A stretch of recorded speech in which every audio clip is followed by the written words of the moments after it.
ធ្វើកញ្ចក់យូរហើយមានតែពេលនេះទេដែល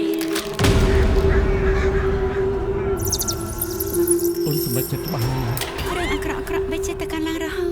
ណាមួយអូនធ្វើនេះក៏ដើម្បីវិញ្ញាណក្ខន្ធរបស់អាលីដែរអូនអត់ចង់ឃើញវាទៅទាំងបែបហ្នឹងទេ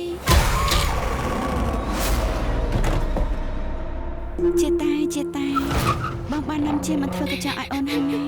ពេលនេះបំណងប្រាថ្នារបស់អូនបានសម្រេចហើយ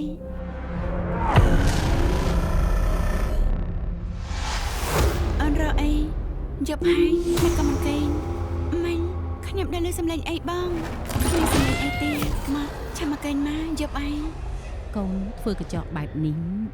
យូរហើយមែនទេកូនចុះកូនធ្លាប់ធ្វើកញ្ចក់ឲ្យសាក់សពដែរទេខ្ញុំអាចសុំត្រឡប់ទៅវិញបាននេះម៉ែមានអារម្មណ៍ថាកូនដូចជាជាតិតានណាហាងម៉ែថាម៉ែមកណាកូនណាមិនបានអ៊ំចេះតែចង់ខ្ញុំហៅម៉ែអញ្ចឹងមនុស្សម្នាក់មានម៉ែតែម្នាក់ទេហើយខ្ញុំក៏មិនត្រឡប់ហើយណាគេថាម៉ែដែរតែម៉ែចង់ឲ្យកូនមកនៅទីនេះនៅជាមួយម៉ែមកណាកូនមិននៅជាមួយម៉ែមកណាកូន